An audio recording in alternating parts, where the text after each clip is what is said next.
USB. USB stands for Universal Serial Bus. USB supports three speed of operations like full speed, so which is around 12 megabits per second, low speed 1.5 megabits per second, and high speed, that means 480 megabits per second. USB is a likely solution anytime you want to connect the external devices into the computer.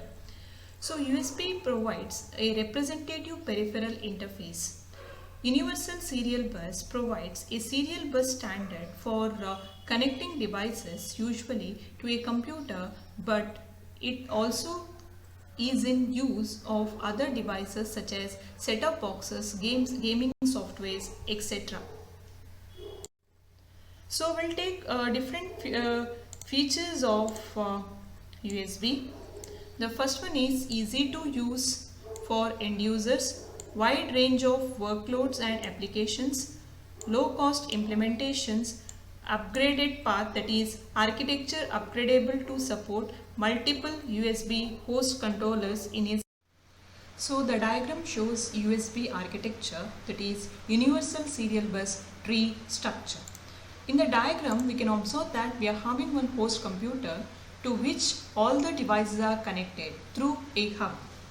So the tree structure enables many devices to be connected while using only simple point-to-point serial links. So we can observe that we are having some point-to-point connection from root hub to hub from the hub to the I/O devices. Each hub has a number of ports where devices may be connected to all its downstream ports. As a result, message sent by the host computer is broadcast to all the I/O devices, but only the address device will respond to it. So to the hub, the I/O devices like either keyboard or printer, input or output devices may be connected to it. So whenever the address was placed by the hub, so at that instant only the intended I/O device will respond to it. So each node of the tree has a device called as hub.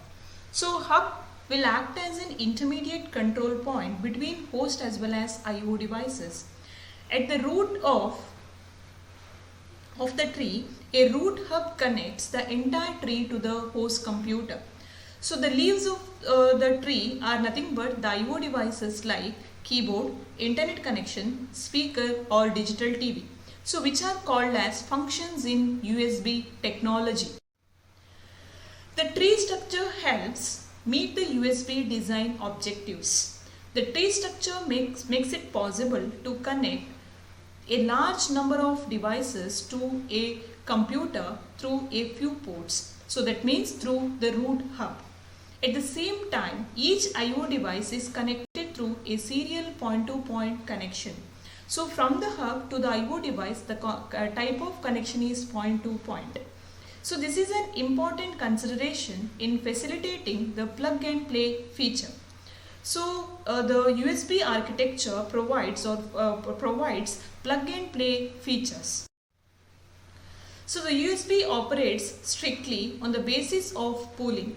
So initially a device may send a message only in response to a pull message from the host. So I/O device can respond only if it receives a pull message from the respective host.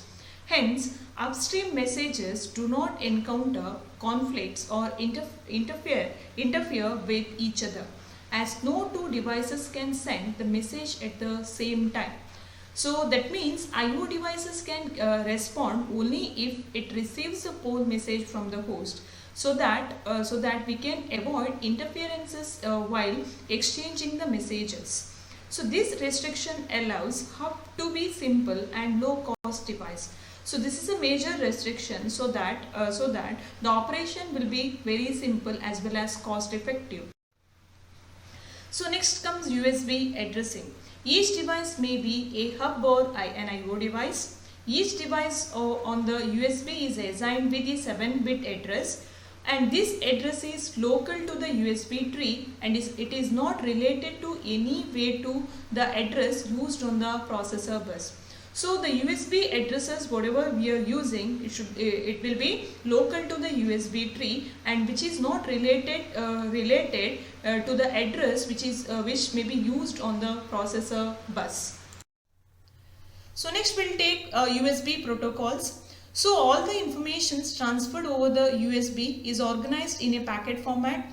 The packet consists of one or more bytes of informations. So there are many types of packets that perform a variety of control functions. So like the information transferred on USB is divided into two categories. One is control and other one is data.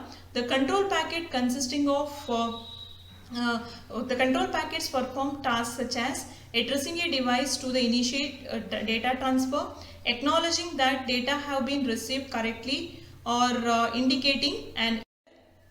So here we can observe that the first is packet identifier field. So PID 02, PID 1, PID 2, PID 3, so PID 0 dash and so on. Similarly, we are having the token packet, either it specifies into the memory or from the memory depending upon the IO operation.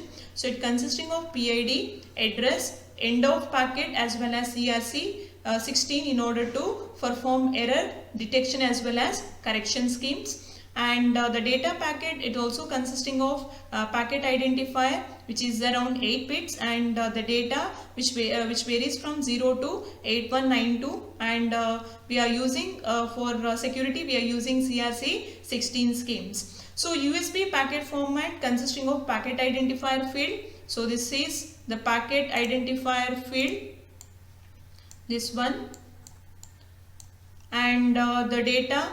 So this is nothing but the data, so that is packet and CRC field. So total the PID is around 8 bits and CRC which carries around 16 bits, and this is the actual data field.